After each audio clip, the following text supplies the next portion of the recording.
Alrighty, so first of all, happy Easter Sunday to everybody. Though by the time this review does go up, which I don't know if I'm gonna be able to get this review uploaded before midnight of tonight, and that is my time, midnight, because my internet continued to be very slow in these past couple of days.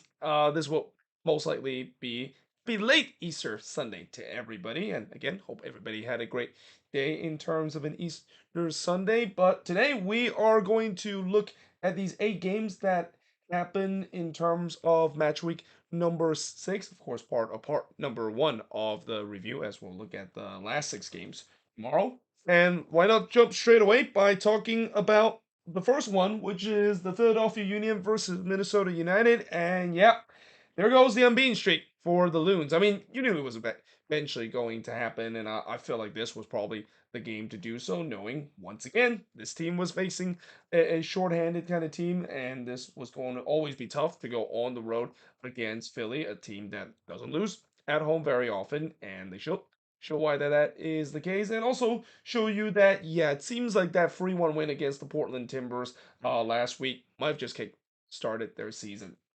Now, early on, not much happened early in this game as I thought it was a very cagey affair. Sunbin would then had Minnesota's first shot, but he hits it right to Blake. But then, in the 15th minute, the Union would take the lead. It's Daniel Gastek scoring from Elliott to make it 1-0 in favor of the Union. It came off a corner, and yeah, just sloppy set piece defending there from the Loons, which is something I don't usually say a lot about Minnesota. I mean, they're not really a team that's not known for giving up too many set piece goals, especially from the corner. But yeah, that was just not well defended whatsoever. And just like that, they found themselves 1-0 down in this game.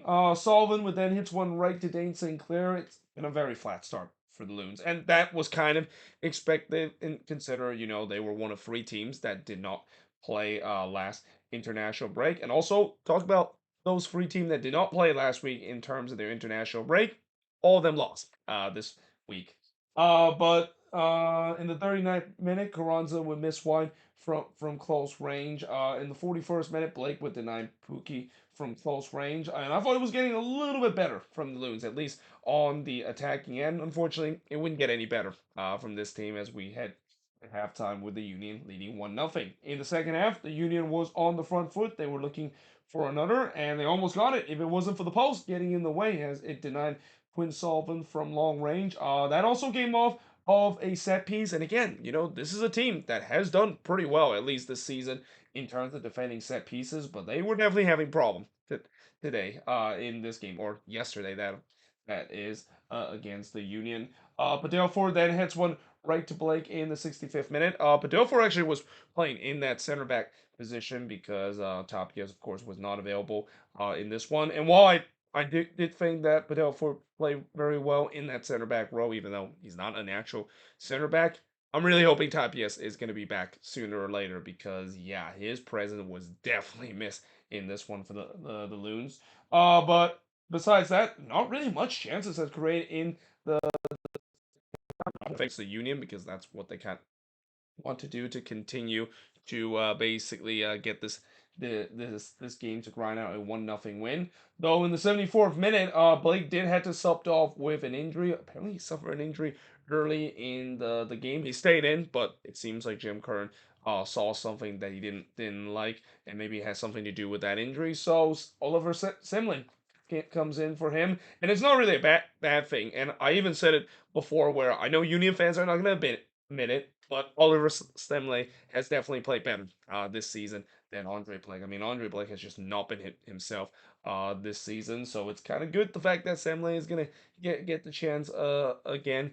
Even though once Blake is gonna be healthy again, Blake is probably gonna get that number 1 spot back. But in the 79th minute, McGlynn would had a shot that took a deflection and it goes wide.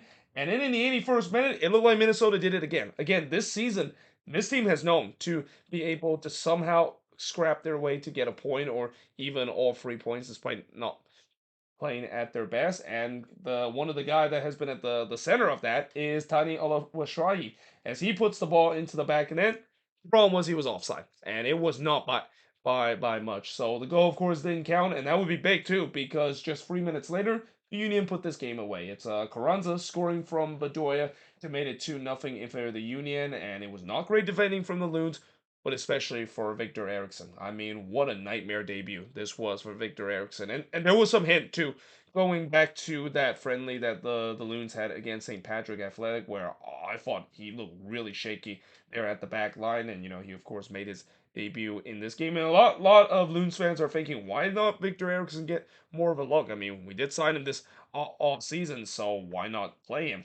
Yeah, I think after this game, and really even after the St. Patrick Athletic friendly game, I think there's a reason why Eric Ramsey or Cameron Knowles does not put Victor Eriksson there, because he looked really bad in this game. And and what worse is that he literally just came on. Like, he literally just came on 20 seconds into this game to make his debut. And the last thing you want to do as a defender making your debut for your new club is basically make defensive mistake. And he made a big defensive mistake first, heading the ball, not clearing his lines there, and then just getting completely done by Carranza there. I know Julian Carranza is a great attacker, but that is one that Eriksson has to do better. And yeah, that made it 2-0 in favor of the Union. I've also heard that a lot of Loons fans have already wrote off Eriksson.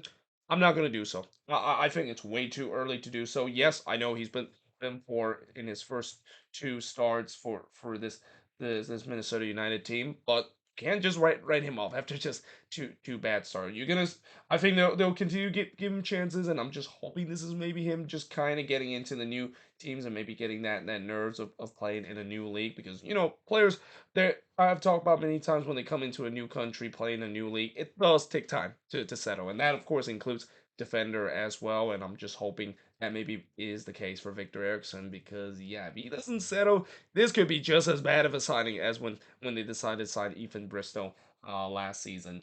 But nevertheless, the Union, they won 2-0 in this one, and the shots in this one, 13 shots for the 7 that Minnesota has, 4 shots on goal for both of these teams, 1 shot off target for the none that Minnesota has, 2 shots that is blocked for the 6 that the Union has, and possession-wise, 55% possession compared to the 45% possession the Union has in this game. And I also just realized the shots total doesn't even equal on both sides. It actually only equal 11 here, and it only equals 6. So yeah, I got this up from the league website.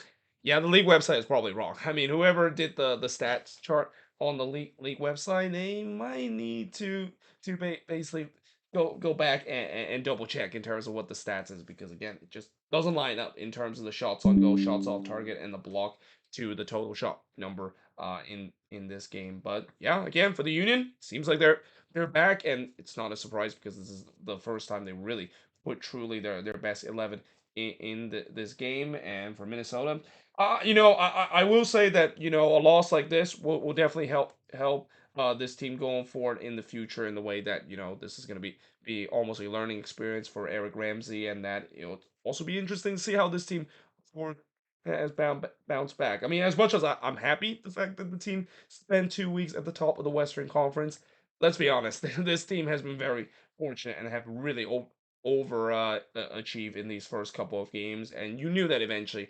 they're going to come back down to earth, and that reality is going to set in. And I think this maybe is the game that is a reality check, and we'll see whether or not if they can bounce back, especially with them going back home next week against RSL at home. Now, that being said, moving on in the next match, Colorado versus LAFC. So LAFC thought that they won this one late, and then they did. And in fact, not only they didn't win this, they dropped all 3 points in this game. In the first half, Bawanga would miss wide from close range before the post, denying Bawanga of a long range effort. Obviously, Bawanga scoring his first 2 goals in the last game, he was definitely feeling it in this one too. But yeah, the same goes for LAFC. They picked up where they left off of that 5-0 thrashing against Nashville, and was pressing for the opener. Stefan would then deny Bawanga from close range, and then in the 8th minute, after all the pressure LAFC put, it paid off. It's Atuesta who also scored in that 5-0 thrashing against Nashville. He scored again here from Tillman to make it 1-0 in favor of LAFC. What a goal this was from Edouard Atuesta. Good curler kind of goal that gave LAFC a 1-0 lead. Bawanga did look to try to get another, but he was denied by Stefan. It was all LAFC early in this game, and this is where I started to get worried for Colorado, because yeah, they better get going, because if LAFC get another one, oh boy, this could be a repeat of the 5-0 that we saw in the last game. Spoiler alert, Colorado did eventually get going because in the 18th minute they had their first shot of the game that saw Maxo hits it right to Larice. I don't know why I wrote Stefan there, but Bassett then had a free kick that just goes wide. And again, after a slow start, the Rapids start to gain a foothold into this game, maybe looking to try to tie the game up. And that's exactly what they did. As in the 37th minute, Bombito would score from Mihailovic to make it 1-0 in favor of the Rapids. And there you go. There's the bread and butter back for the Colorado Rapids. I talked about how for many years the Rapids have always known to be the set piece king. They always are probably the most lethal team in terms of corners and scoring off of them. And here we go. Beautiful delivery there from Mihailovic, and even a better headed finish there from Moses Bombito, who I believe this is his first career Moscow, if I'm not mistaken, because I don't think he have actually scored uh, for for the Rapids ever since he joined this team. I mean, it makes sense because he's a defender, and defender doesn't usually score too many goals. But in the third minute stoppage time, Oliveira did try to respond, but he was denied by Stefan. And then he hits one right to Stefan just a minute later, and we do head to halftime with this game tied up at one apiece. In the second half, LAFC was on the front foot again. They were looking to try to get the lead back. Stefan would deny Bawanga in the near post before Tillman would hit one into the side netting. Laris on the other end then hits one right to Larice before Bassett hits it high off the header. Again, it was kind of a little back and forth between both of these teams in the second half. Kind of continue with Martinez puts one right to Stefan, but then in the 75th minute, he would score of uh what some might thought that it would be the winning goal for LAFC. Well, actually, it was still kind of early on, but at that point, it looked like maybe LAFC would have won this one in the 75th minute as he scored his first career MLS goal from Atuesta to give LAFC the lead back in this one. By the way, there were a lot of players this week that scored first career MLS goal, as I'll talk about in some of these games. A couple of players also getting their first career MLS goal, and as expected, because we're still early in the season. But yeah, that made it 2-1. Unfortunately, the lead does not last, as 8 minutes later, Mihailovic would score his first goal for the Colorado Rapids there, and what a way to do it on a free kick. I mean, Georgi Mihailovic is not known to score from the free kick and be a lethal free kick taker. But that goal that he scored from the free kick doesn't doesn't say that. I mean, that was just a lovely free kick goal that is scored there from Mihailovic. And yeah, he opens up his account for the Rapids to tie the game up at two apiece. And then just 3 minutes later, Martinez, of course, that earlier just got what could have been the winning goal for the Rapids, or the go ahead, or not the Rapids, but for LAFC, or the go ahead goal for LAFC. Well, unfortunately, he quickly turned from hero to zero as he would be sent off in this one. It was a second yellow card. He basically kicked the ball away. That obviously is a big no-no. And again, that's going to be something that I think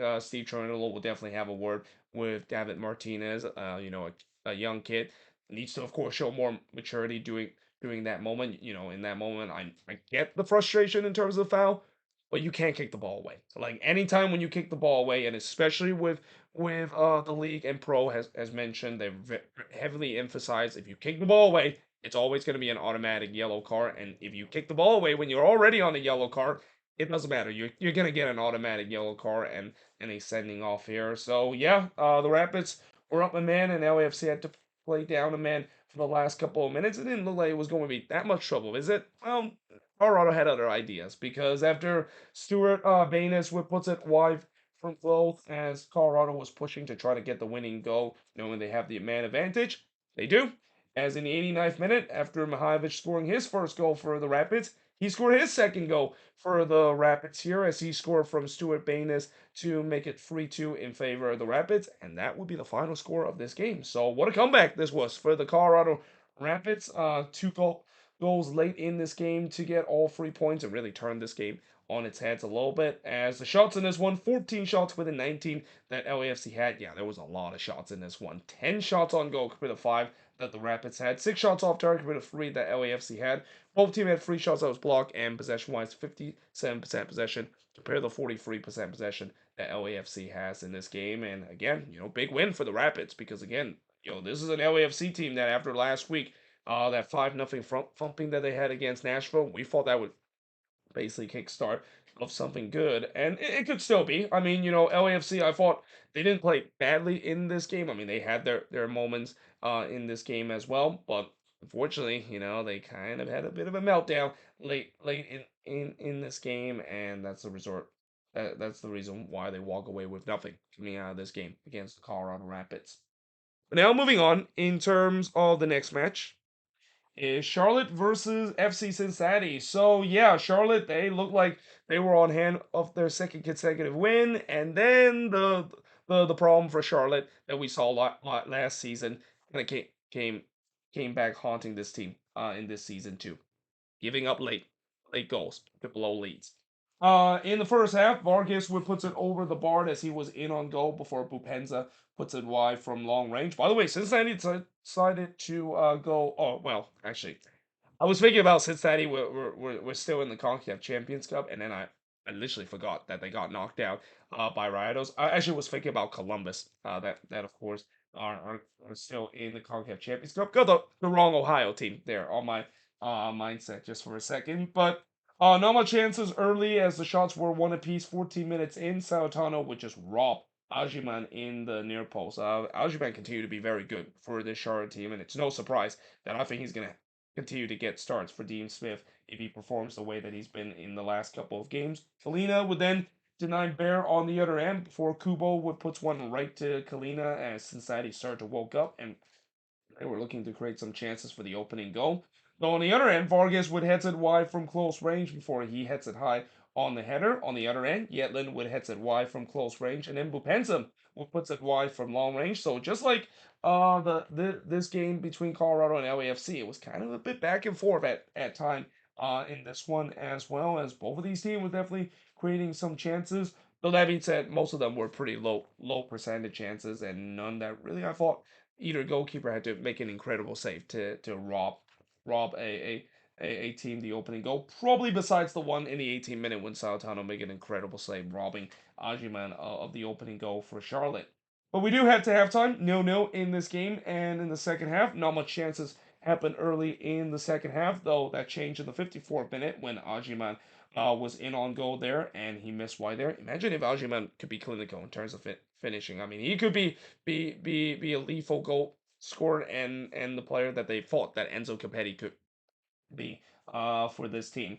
Kalina would then deny Buka from close range. The pace really started to pick up on this game. Again, it started to become a little bit back and forth again in this one. But then in the 56th minute, a penalty was given to Charlotte as Kubo brought down Diani in the box. Now, this is where it gets interesting for Charlotte because they have had problems this season in terms of converting from the spot. They really don't have anybody on this team that can be good in terms of converting from the spot. So they decided to put the guy that won the penalty, Diani, in this one and hope that he converts the penalty. And I'm pretty sure that the 30,000 so inside Bank of America Stadium and Charlotte fans were holding their breath because they know their struggles in terms of scoring the penalty. So imagine if that one did it goes into the back of net, and it was as Diani puts away in the penalty. I mean that was probably the loudest I think I've hear a penalty that is scored because you can clearly hear the relief in Charlotte fans because they know how frustrated it has to be to see their team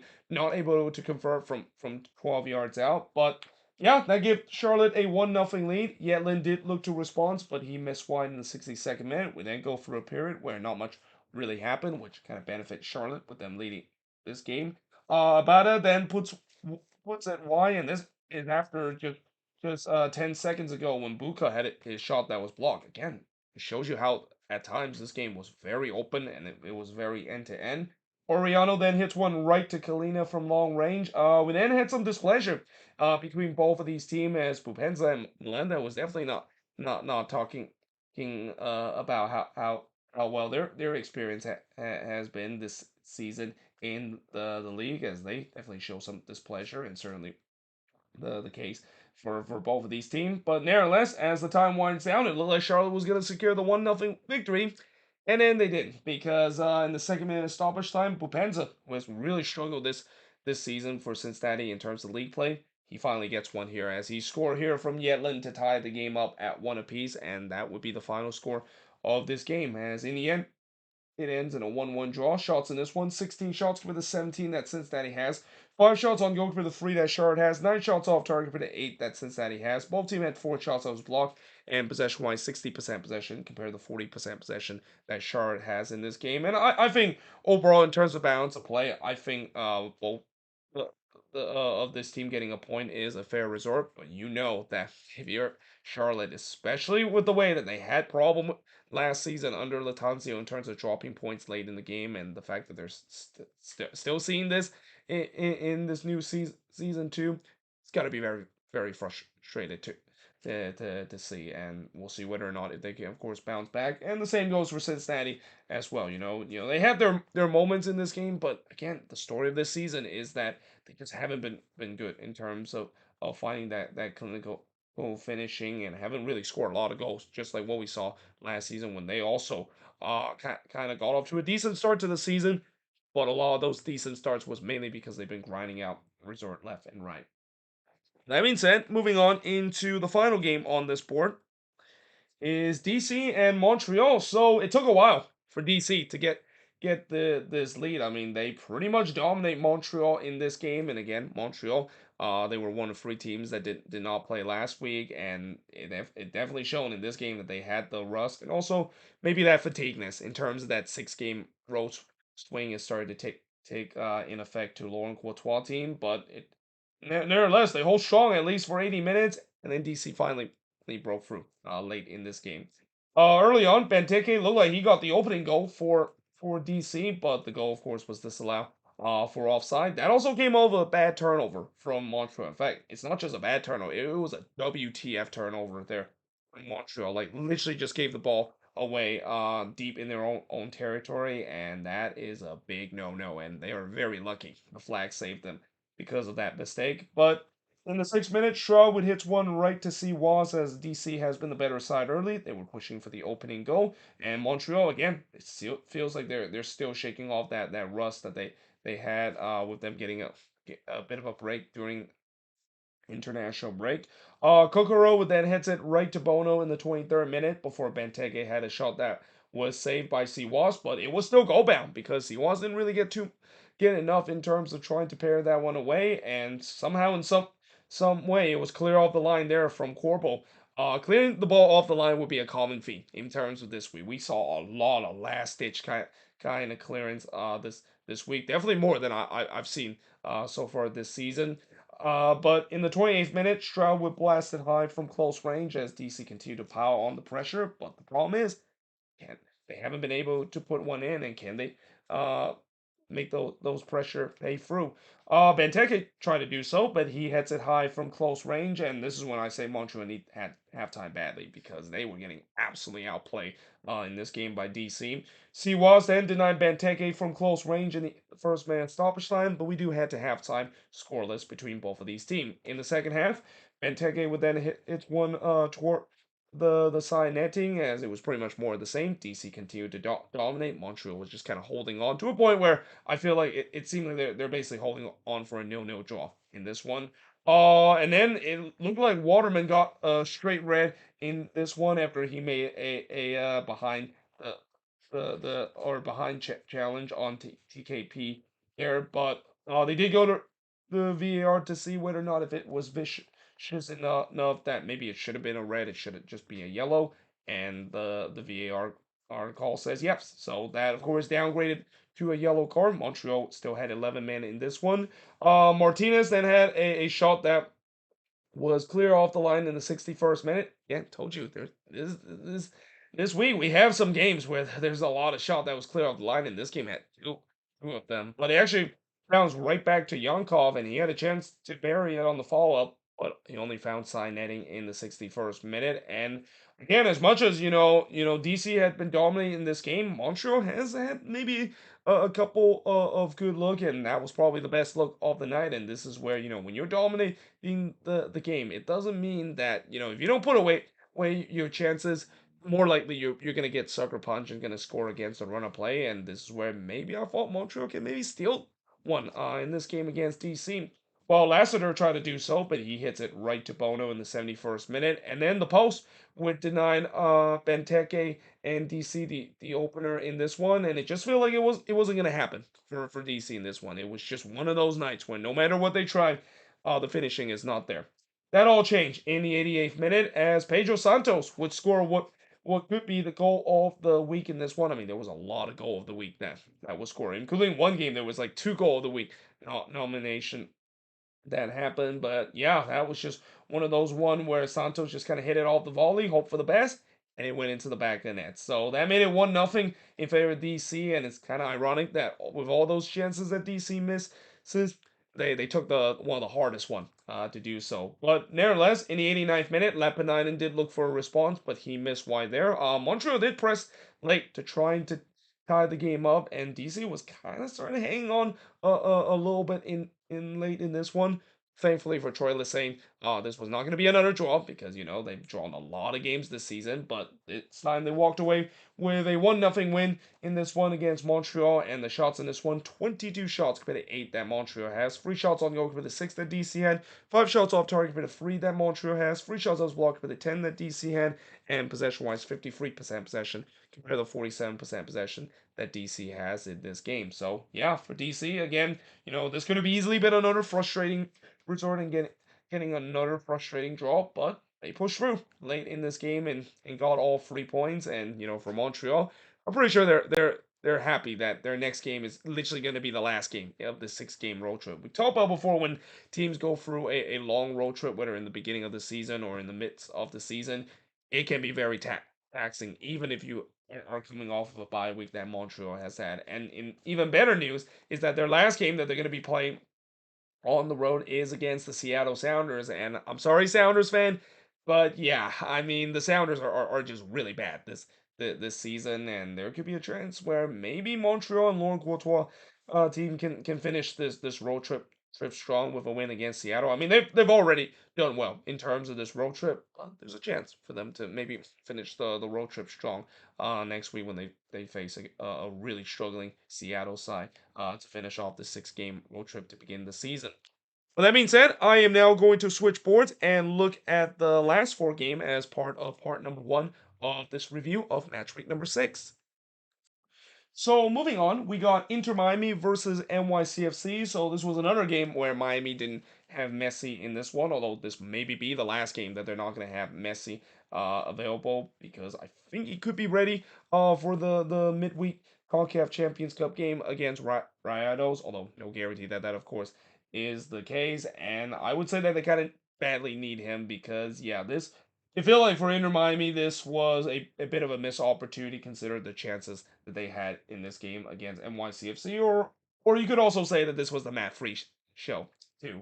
But in the first half, 7 minutes in, first shot of the game, see Wenger or one gun miss wide from close range. I wasn't able to find the pronunciation for this name, so I apologize if I absolutely butchered it in the beginning. But the first shot for NYCFC did see Rodriguez hits it right to counter.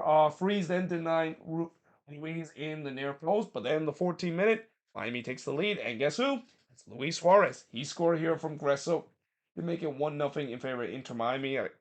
Julian Gresso is one of the best crosser in the league, so it's not a big surprise that he can also do it from the free kick. A beautiful cross into the box, and there is Suarez completely left unmarked there, and he buries it. So yeah, well, it was a great free kick setup there. Yeah, you got to question the NYCFC defending. Why would you decide to let probably the most dangerous player that is not named Messi right now, and especially probably the most dangerous player right now because Messi is not playing wide open like that. Like if you leave Luis Suarez that much space, I mean that's almost like a freebie for him to get the ball into the back of the net. But in the 19th minute, Gomez puts it wide on the volley, and then Freeze absolutely robs Suarez on a 1v1 opportunity. I gotta say, Luis Suarez, he's gonna have nightmares of Matt Freeze in this one because this wouldn't be the last time that he would be denied by him in this game. But it was all Miami early in this one. They were pressing to get the second goal in this one. Though as I said that, Santi Rodriguez missed an absolute sitter from close range. So that's one that Santi Rodriguez would love to have back, especially of the fact that he's kind of the legitimate goal scored for this NYCFC team early this season. Though on the other end, Suarez would miss wide from close range. That would be costly because in the 34th minute, Alonso Martinez would score his first goal for NYCFC as he scored from Keaton Parks to make it 1-1 in this one. And again, of course, it's the first career MLS goal there from Alonso Martinez.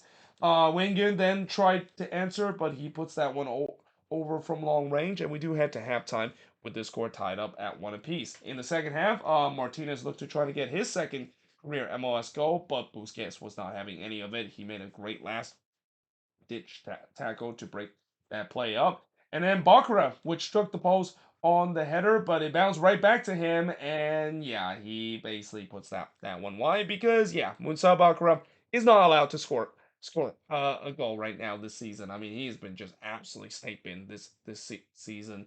And that kind of continued throughout this game too. But there was no doubt that I thought NYCFC started positive coming out of the half, and they would push to try to get the lead for the first time. Though on the other end, Suarez would put one right to Freeze, and then he was denied by Freeze again in the 60th minute in the front post. And then Baccarat would skies one into Miami proper, and yeah, that shot pretty much sums up Baccarat's season. I mean, again, just no luck whatsoever this season for Moussa Baccarat in front of goal. Suarez then misses sitter from close in the 66th minute, and then he also missed wide in close range. So despite the fact that I've also said that he might have nightmare of Matt Freeze tonight, he's probably gonna have nightmare about himself missing these chances because again, Luis Suarez could have easily had a hat trick in this game if he would have put those chances away. Besides the first one that he put in the 14th minute. But I also thought that this game was up for grabs. But the question is, who can show that clinical finishing? Spoiler alert: nobody can. Because in the 86th minute, Freeze would deny Suarez one last time in the front post before Rodriguez would hit one right to counter in the 8th minute of stoppage time. It ends in a 1-1 draw in this one between Miami and NYCFC. And the shots in this one, 14 shots for the 10 that NYCFC had, 3 shots on goal for the 6 that Miami has, 3 shots off target for the 7 that Miami has, 1 shot that was blocked for the 2 that NYCFC had, and possession-wise, 53% possession compared to the 47% possession that NYCFC has in this game. And overall, in terms of this game, I thought, even though I know Miami had more of the chances, it was at times a bit of an even game, and it's another one of those games where I thought a 1-1 draw is kind of a fair result. Though again, if you're Miami, you definitely be very frustrated with this game because, like I said, they had more of the opportunity, and they just couldn't put away those chances, and also couldn't solve Matt Freeze in this one too. I mean, Matt Freeze, you could also maybe say that he single-handedly stole a point for NYCFC in this game because of the performance that he put up in this one, and probably the best performance that he's put up this season for NYCFC. But that being said, moving on in the next match is Orlando versus the New York Red Bulls. So while we have one Florida team versus one New York team, we get another Florida team face against a New York team. I wonder if the schedule or basically did that on purpose. But that being said, this game also ended in a 1-1 draw, and I gotta say for the Red Bulls, they were very close in terms of scrapping a 1-0 result on the row in this one, but in the first half, 2 minutes in, Angulo would have a shot that was deflected and it goes wide, and that also would be the only shot for the first 20 minutes. Yeah, it was not a fun first 20 minutes to watch if you're a neutral. It was a very tight and cagey kind of affair. So that being said, in the 20th minute, a penalty was given to the Red Bulls as Smith brought down Morgan in the box. So Morgan, of course, draws the penalty. He takes the penalty. Of course, you got to give Lewis Morgan the penalty he kick duty because he is just red hot right now, and you know he's not gonna miss, and he doesn't. So that made it 1-0 in favor of the Red Bulls. McGuire did try to answer, but he hits it right to Cornell before Younger would be in on goal there, but he just got this one completely wrong and missed way wide there. For Holson had a chance, but he puts it wide from close in the 44th minute, and we do head to halftime with the Red Bulls leading 1-0 against Orlando City. Now in the second half, Orlando did start to dictate more of the possession. And this is where, I think it sent Joe Schwartz maybe was thinking like, well, we know Orlando this season struggle on the attack, so why not give them the ball and basically trying to maybe scrap a 1-0 win on the road. And while I said before that that's not always a great idea when you're the road team, well, Orlando have struggled this season. I don't blame that. Sandro Schwartz basically did that, and Orlando kind of proved Sandro Schwartz right, with them just kind of continue to struggle on the attacking end. Montreal would then puts it way wide from long range before who is this? Oh God, I can't even right see my own writing there. But yeah. Oh, Manuel would hit one right to Galese there in the 61st minute. In the 64th minute, Maguire was in on goal there, but he can only hits one right to Carlos Cornell, and I think that shot is basically pretty much a microcosm of Orlando City attack this season. And this is this is even worse news now that seeing Duncan Maguire has struggled. I mean, I really think that besides that one good game that Duncan Maguire had against Minnesota, he has really struggled this season, and you wonder whether that failed Blackburn Rovers move doing the winter transfer window. Does that maybe play part of why he's been struggling? Because I've said before, it has to be tough for Maguire knowing that he was so close in terms of making his dream move to Europe, and then it just fall apart, and only fall apart once, but twice during the winter transfer window, and had all that transfer saga, and now he's basically struggling, and his stock is definitely plummeting because of the fact that he's been struggling so far in the early part of this season. Though I will say that I'm not gonna point all this on him, mainly because this whole Orlando City attack has just looked all out of sync in the beginning of the season. Morgan then puts it over from long range in the 77th minute before Manuel was in on goal here, and he missed this one wide.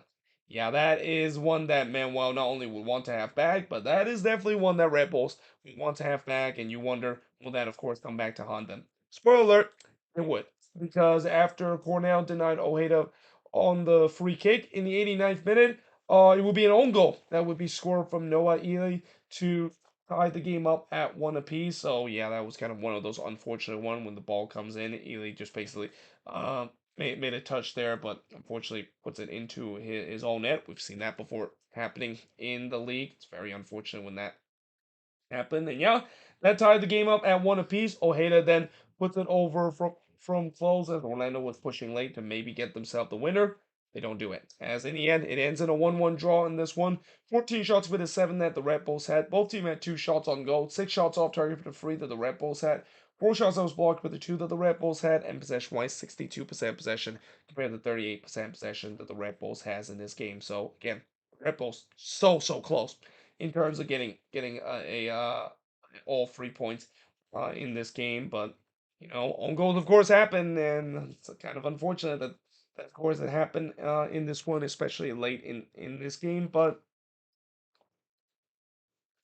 for Orlando, I mean, this game is not going to give them any even better result, even with the late goal to salvage them a point. I think Orlando fans are still very concerned about this team because again, the attack is just all out of sorts this season. I mean, they had that one good game against Minnesota where the attack looked good, and by the way, they lost that game. Other than that game, they have nothing thing like the Orlando City attack that we saw late in last season that was on fire compared to what we see. In fact, it's almost like deja vu all over again, similar to what we saw last season when they got off to a slow start on their attack. But I think this year is probably even worse because they just cannot get anything going right now on the attacking, and the goal is just completely dried up for this Orlando City team. And they, if it wasn't for an own goal, probably would have dropped all 3 points in this game. But that being said, moving on in the next match, got Toronto versus Sporting KC, and what a bounce back this was for Sporting KC, and what a difference it made for a team that they don't just kind of put their foot completely off the gas after having a 2-0 lead. I mean, again, they did that against the Galaxy, they got punished, and I think Peter Remis realized that, and he didn't make the same mistake in this one against Toronto. Early on, Tommy would hit one right to Gavron before Agata would have a shot that was blocked off the line. Gavron then denied Radoja in close range. Look at Gavron really played well in this game, especially in the first half. I mean, he pretty much was holding the fort, at least in the first half, and trying to keep Sporting KC out as long as possible, which he actually was able to successfully do in the first half. Milia would then deny Benedeschi, and on the follow up, Longstaff had a chance, and yeah, that's one that Matty Longstaff would want to have back because again, it was right toward him. He had an empty net to shoot, and he puts that one high. Spicer then missed wide in the back post as I thought it was a very open game. It was also very back and forth too at times. Both teams had some good opportunity to get the opening goal. Gavron would then deny Libo from close range before he would rob Agata from the corner. Just a point blank effort there from William Agata, but Gavron, the cat-like reflexes to rob him there in the 37th minute. And then in the 38th minute, it looked like Jonathan Osorio got the opening goal for PFC in the opening goal in this game. But the problem was it was an offside call. So the goal, of course, did not count. And I thought the opening goal maybe is coming because both of these teams has been very, very good going forward. And there was a bunch of chances for them to get the opening goal. But unfortunately, the post has other ideas because in the 41st minute, the post would deny Agata from 17 yards out. Yeah, William Agata was definitely snake bitten in this game.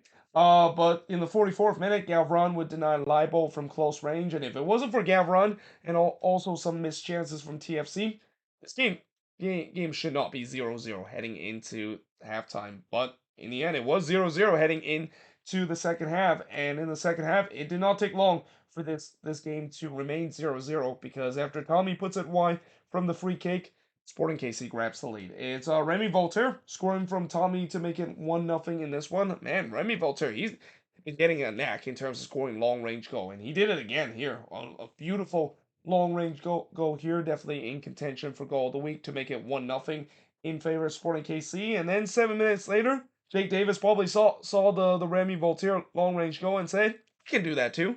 If he would do his own long range goal that he scored here from Agata to made it 2-0 in favor of Sporting KC. That's also his first career MLS goal, that is for Jake Davis, which I actually don't believe. I thought he scored last season for Sporting KC, but apparently they said that that's his first career MLS goal, and if it is, what a way to do so by scoring a beautiful long range goal that maybe could be overshadowed by the one that Remy Volter scored just a couple of minutes ago.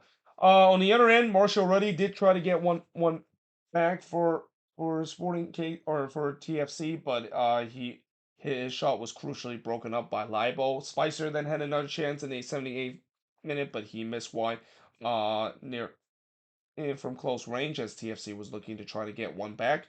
Gavron then denied Vargas from close range, but then in the 83rd minute, this was a thing that Sporting KC did not do in the last game that they should have done. Get that third goal.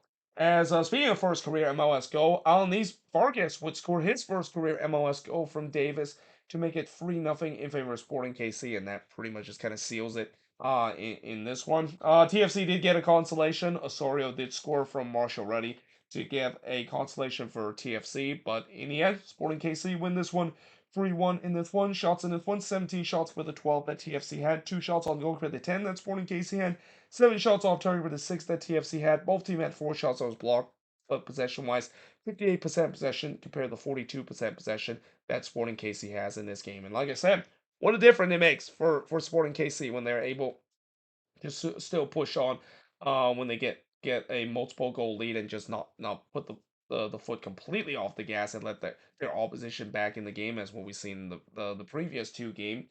But for TFC, I mean, I don't think this was a bad result for TFC. Or well, it is a bad result, but I don't think they play bad in this game.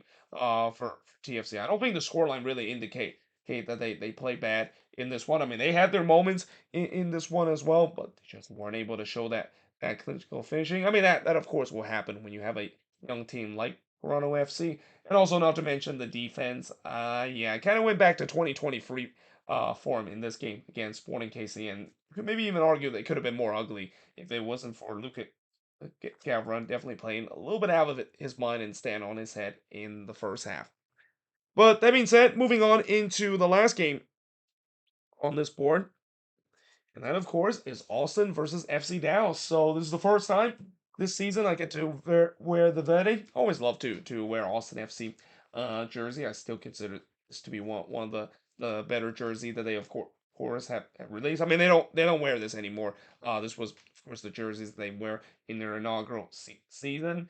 And yeah, I'm wearing this jersey because they're finally getting their first win of the season, and this by far was the best performance they have played this season. And when I say by far, it was not close whatever. I mean, this performance looked like the Austin that we saw from a couple of years ago that made it to the Western Conference Final against LAFC. But in the first half, the first shot of the game did see Dre UC puts it right or hits it puts it high from close range. So UC definitely was back to his old self in this one, and that I think is not a big surprise. Why Austin Attack was back to its old self when Dre UC was operating well in this one. But on the other end, Ansa would hit one right to Stuvert as the shots were only one apiece 15 minutes in, and this is where I thought, oh boy, this is going to be a boring game, just like what I thought it was going to be. Didn't turn out to be that way. O'Brien would hit one right to pass before Heinz Ike would post it just wide from long range as Austin started to take control of this game and was looking for the opening goal. Stewart would then deny Ariola after just a bad turnover there from Austin. And then Ring had a shot that was clear off the line by Ibiaga in the 35th minute. And show you how there's been a lot of these goal line clearance, at least in these first 8 games that I talk about. But the game was definitely they started to open up. And that it really started to become a little bit end to end. Ryusi would then hits the side netting on the free kick, which it actually full half the stadium. Like half of the stadium was celebrating, thinking that that went into the back of the net. And at least I can understand because depending on where you're sitting at Q2 Stadium, that definitely has the illusion, the fact that that went into the back of the net. But it didn't. It goes wide there, and we do head to halftime scoreless in this game. In the second half, the post would deny Ring from long range in the 49th minute, but then in the 51st minute, Dallas takes the lead. It's Eugene Ansa. He scored from Musa to make it 1-0 in favor of Dallas. The lead did not last long, though, because just 3 minutes later, Austin quickly responds. And if there's one thing that Austin has done well this season, and they haven't done a lot well this season, Los Verde, they done well in terms of responding well and also scoring quick goals in quick succession because quickly they responded after going 1-0 down by scoring the equalizer. And Julio Cascante would score from Gallagher to tie the game up at one apiece. On the other end, Legit looked to trying to get the lead back to Dallas straight away, but he hits it right to Stuvert. And then O'Brien looked like he scored against his former team, but the flag was offside, and he didn't know it too, because when that one went in, you saw the green lights basically was on every time. When Austin scored, of course, the stadium lights turns green and turned verde, and yeah, O'Brien was basically already celebrating with the fans, high-fiving with the fans. I think one of the fans eventually pointed out that, dude, the offside flag is up. So yeah, that did not count, and it was a right call in the end because when you look on the replay, O'Brien was a step off, but that has to be a little bit frustrated and kind of a little awkward to realize that yeah, you celebrate with the fans, you're high five with the fans, and that goal didn't even count in the first place. Driussi then puts a one hopper right to pause, but then in the 79th minute, this one would count as Diego Rubio would score from Driussi to give Austin the lead in this one. But now the question is, can they hold on? Because they had the lead before in that game against St. Louis. They didn't hold on. Well, O'Brien did try to make sure this game was over, but his shot was deflected and again was clear off the line by Sam Junka. And I said, who are these Verdes? Because this does not look like the Austin team that I've seen in this season of how bad they have looked on the attack, especially in this game. This was a complete 180 compared to the last game that they have on the attacking end, where that attack pretty much just did not show up whatsoever in the game against Orlando. Tafari then hits it right or hits it wide from close range before Zardes trying to finish this game off for Austin, but he hits the side netting from close range again, fooling half the stadium as well. But yeah, in the end, Austin hold on. They win 2-1 in this one, getting their first win of the season against their Texas rival FC Dallas. And the shots in this one, 16 shots for the 9 that FC Dallas had. Full team had 4 shots on goal. 5 shots off target for the 1 that Dallas had. 2 shots that was blocked for the 6 that Austin had. And possession-wise, 65% possession compared to the 35% possession that Dallas had in this game. And yeah, we'll see whether or not will this resort will kickstart the season for Austin. I mean, you always want to get yourself off the schneid, and Austin have definitely got themselves off the schneid by getting their first win and by far putting their most complete performance that they have done this season.